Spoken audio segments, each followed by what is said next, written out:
नमस्कार दोस्तों, स्वागत है आपका ऐसा इंस्टीट्यूट में। उम्मीद है आपको पहली वाली करंट अफेयर की सीरीज़ पसंद आई होगी। मैं हूं आपका दोस्त और होस्ट आकर्ष निगम। चलिए स्टार्ट करते हैं इस चरण की द्वितीय सीरीज़ की। पहला पॉइंट है, भारतीय नौसेना ने लॉन्च किया है ऑपरेशन समुद्र सेतु। अब ये समुद्र सेतु है क्या, समझते हैं इसको।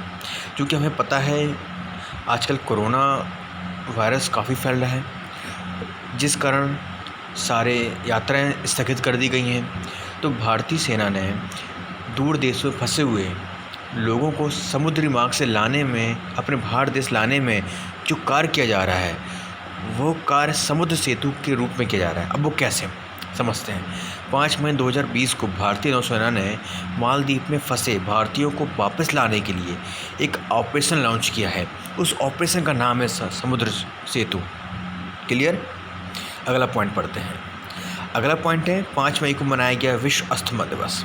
ठीक है, हमें पता है 5 मई को क्या मनाते हैं, विश्व अस्थमा दिवस। अब होता क्या है ये समझते हैं। विश्व अस्थमा दिवस प्रतिवर्ष मई महीने की प्रथम मंगलवार को मनाया जाता है। क्लियर। अब वो मंगलवार 5 मई को पड़े या 6 मई को पड़े, डजेंट मैटर। इसका आयोजन ग्लोबल इनिशिएटिव फॉर अस्थमा द्वारा किया जाता है। तो आपको याद रखने वाला पॉइंट क्या है, विश्व अस्थमा दिवस कब मनाया जाता है और इसको बनाता कौन है। क्लियर। तो पहला पॉइंट क्या हुआ, हर मई महीने की प्रथम मंगलवार को मनाया जाता है। इसको आयोजन कौन करता है, इसका आयोजन करता है ग्लोबल इनिशिएटिव फॉर अस्थमा द्वारा किया जाता है। अगला क्वेश्चन आता है इसी में, सर्वप्रथम विश्व अस्थमा दिवस का आयोजन हुआ कब था। तो हम बताते हैं 1998 में इसका सबसे प्रथम अस्थमा दिवस का आयोजन किया गया है। क्लियर। अगला पॉइंट आता है, राष्ट्रीय भारतीय नौसेना ने भारतीय नागरिकों को विदेशों से वापस लाने के लिए समुद्र सेतु ऑपरेशन लॉन्च किया। भारत सरकार ने ये 7 मई से लेकर 13 मई तक विदेशों में फंसे भारतीयों को वापस लाने के लिए 64 उड़ानें लॉन्च करी हैं। देखिए, 2 टाइप के ऑपरेशन लॉन्च करे हैं, एक वंदे भारत है और एक है समुद्र सेतु। वंदे भारत क्या है, वंदे भारत में दूर देशों में फंसे हुए लोगों को बाय एयरलाइंस यानी इंडियन एयरलाइंस के थ्रू, ठीक है, एयर इंडिया जो कि क्या कर रही है, बाहर फंसे लोगों को, दूर देश फंसे हुए लोगों को भारत में ला रही है। तो वो हो गया वंदे भारत ऑपरेशन हो गया। दूसरा ऑपरेशन का नाम क्या है, समुद्र सेतु, जो समुद्र के माध्यम से हम जो अपने नागरिकों को अपने भारत में वापस ला रहे हैं। क्लियर हुआ आपका। अगला पॉइंट पढ़ते हैं इस सीरीज़ का। भारत में संगठन ने यूवी ब्लास्टर नामक एक अल्ट्रा वायलेट कीटाणुनाशक है यानी कीटाणु शोधक टावर को विकसित किया है। अब है क्या, अब सबसे पहली बात आती है, इसको विकसित किसने किया है। इसको विकसित किया है DRDO की लास्टिक लैब। अब लास्टिक क्या है ये समझते हैं। लास्टिक का नाम होता है लेज़र एल्फोर्ड, समझ रहे हैं, लेज़र लास्टिक लैब ने किया है। ठीक है। अब DRDO क्या होता है, defence research development organisation. Clear.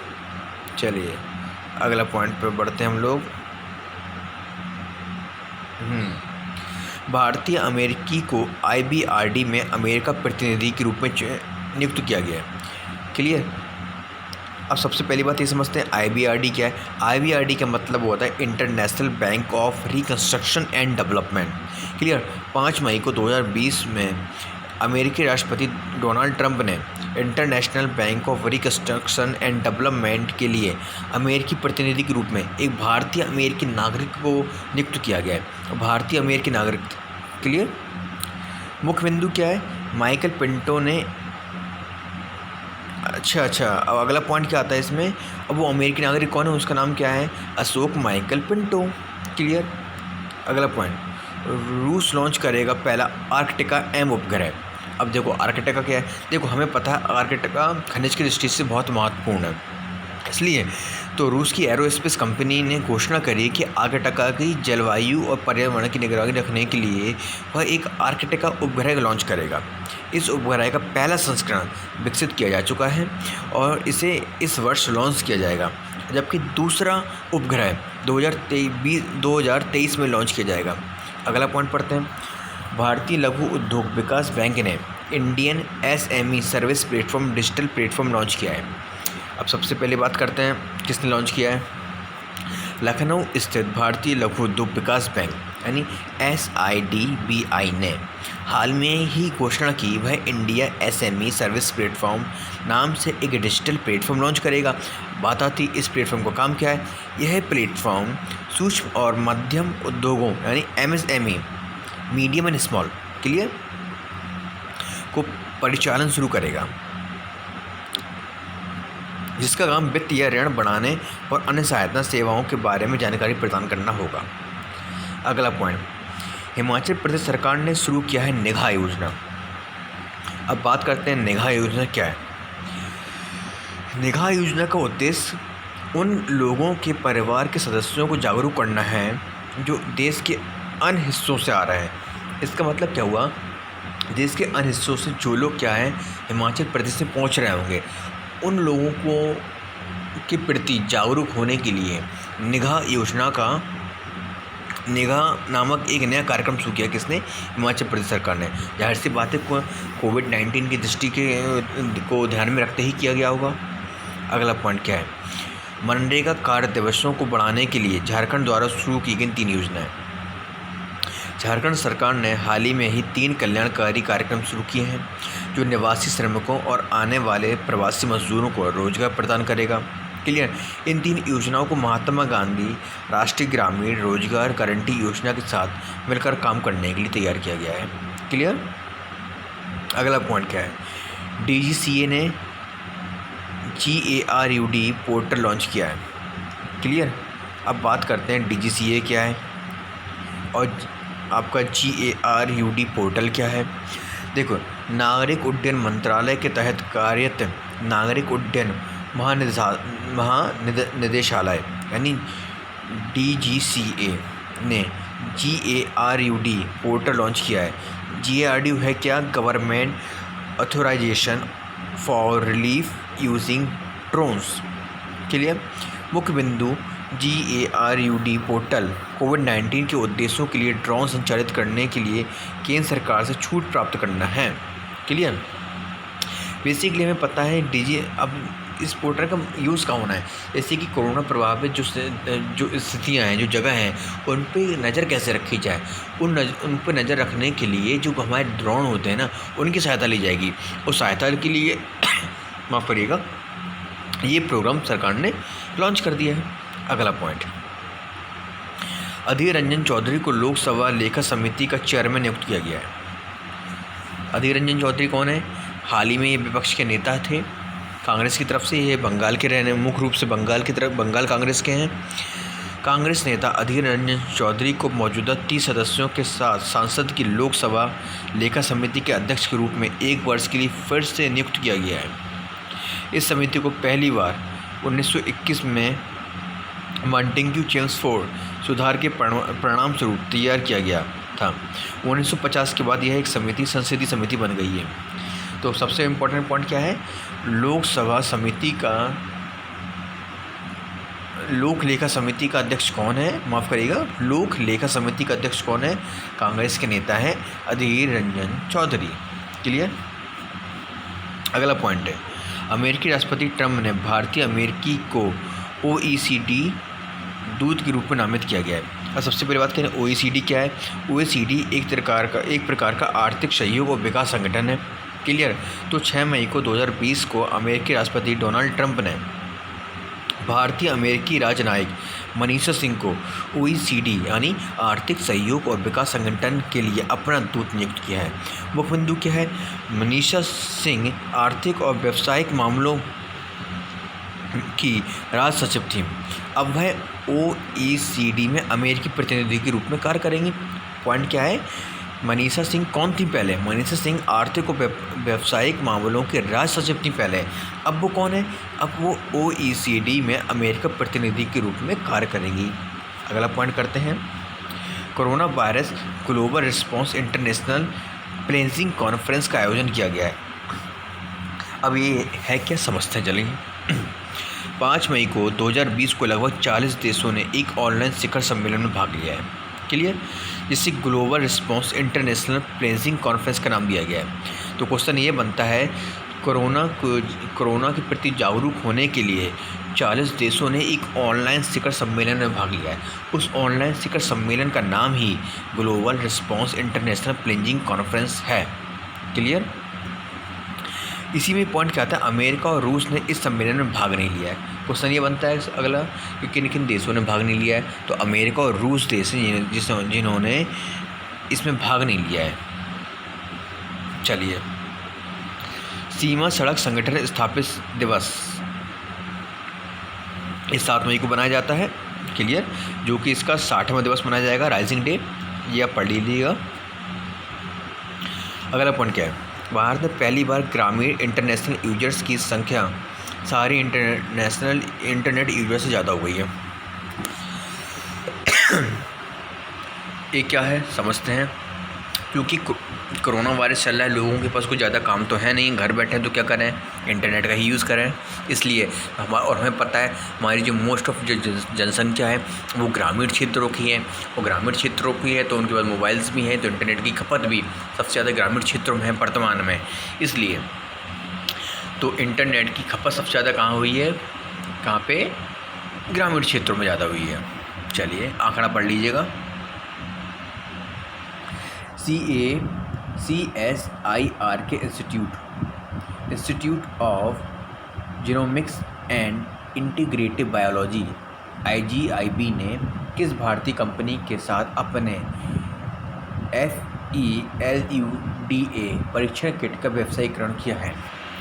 बात करते हैं टाटा सन्स वैज्ञानिक और औद्योगिक अनुसंधान परिषद यानी CSIR की एक प्रयोगशाला institute of genomics and integrative biology यानी IGIB ने फ्लूडा यानी FELUDA किट का व्यवसायीकरण करने के लिए साझेदारी की है। अगला पॉइंट, भारतीय मौसम विभाग ने पाक अधिकृत कश्मीर और गिलगित बाल्टिस्तान को शामिल किया। जी बिल्कुल नई खबर है भाई, ज़रूर सुनिएगा। अभी तक हम बलूचिस्तान के बारे में ज़्यादा खबर नहीं देते थे, और प्रथम बार भारतीय मौसम विभाग ने पाक अधिकृत कश्मीर और गिलगित बाल्टिस्तान में को मौसम विभाग के अंतर्गत शामिल कर लिया गया, यानी वहाँ की मौसमों में क्या परिवर्तन आ रहे हैं उसकी खबरें देने लगे हैं। क्लियर,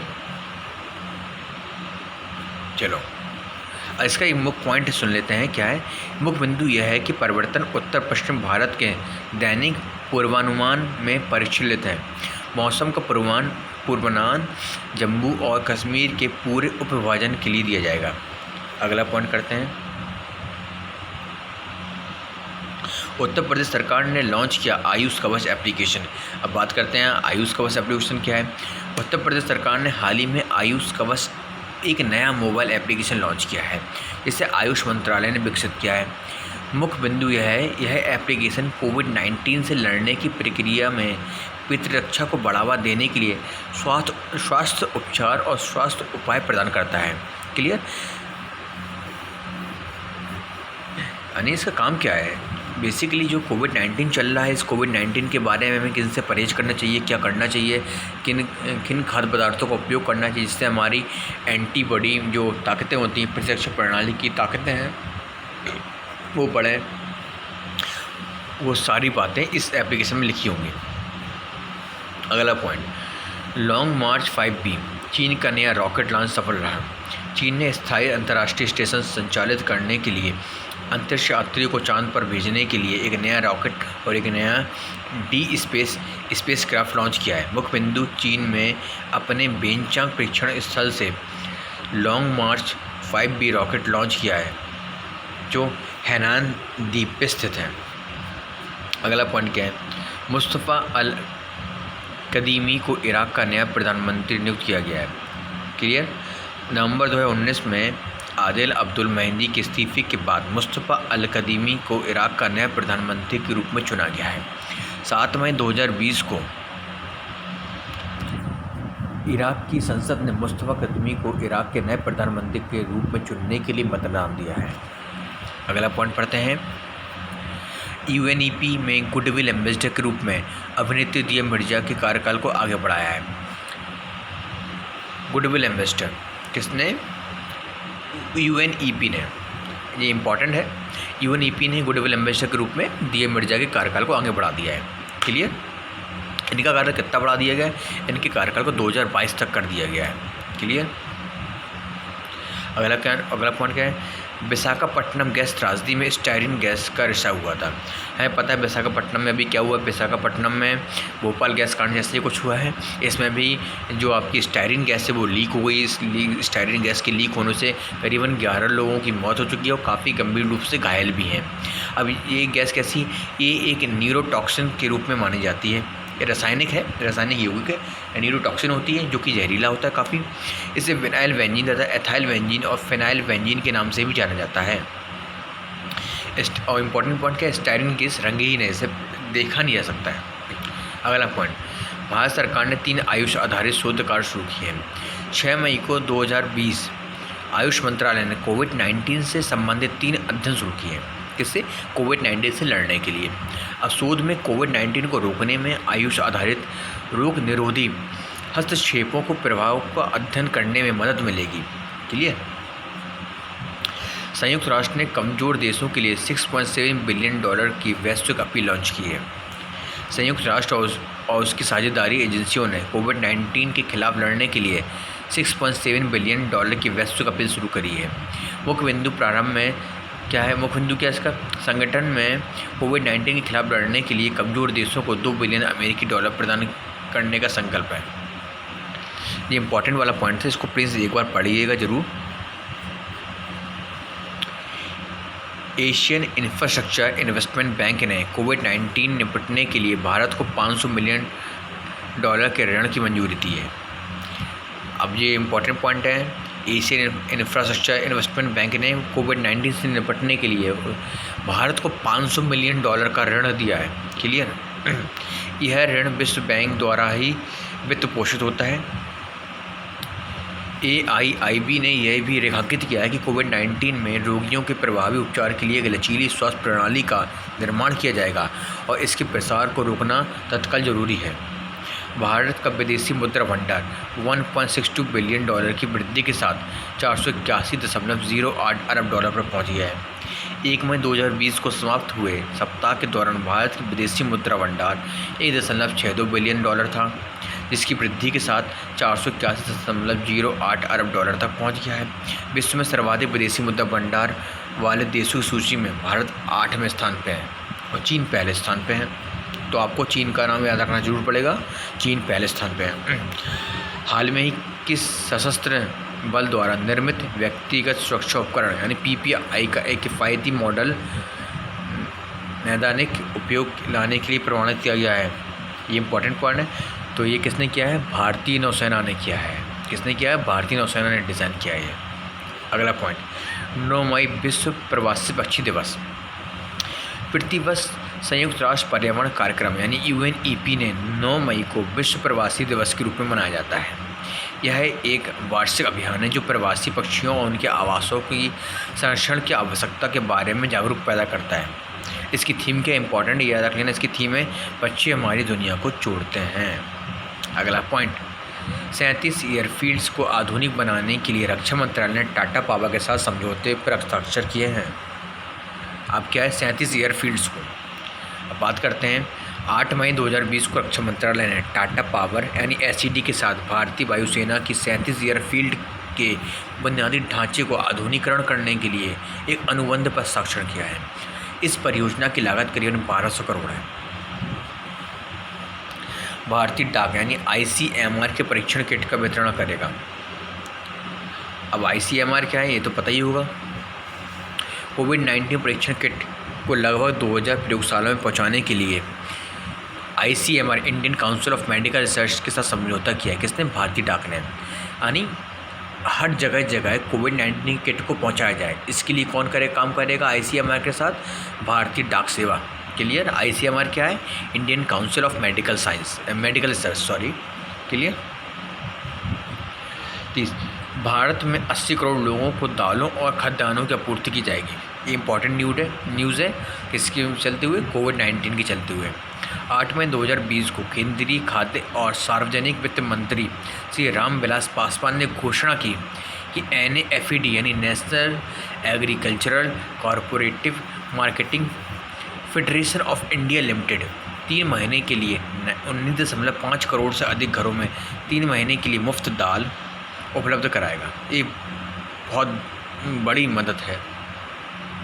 सुंदरबन में रॉयल बंगाल टाइगर की संख्या बढ़कर 96 हो गई। ये काफ़ी अच्छी बात है, जो हमारे जो टाइगर्स हैं उनकी संख्या बढ़ रही है धीरे धीरे। सुंदरबन डेल्टा जो भारत और बांग्लादेश में फैला हुआ है, विश्व में बाघों का एकमात्र मैंग्रोव वन निवास है। पश्चिम बंगाल वन विभाग के नवीनतम अनुमान के अनुसार बाघों की संख्या 2019-20 में 88 से बढ़कर 96 हो गई है। थैंक यू, आपने इस वीडियो को देखा और इसी के साथ बता लेता हूँ आपका होस्ट आकर्ष निगम। मिलते हैं इसकी अगली सीरीज़ में। प्लीज़ इस सीरीज़ को देखिएगा और लाइक करिए, सब्सक्राइब करिए। थैंक यू यार।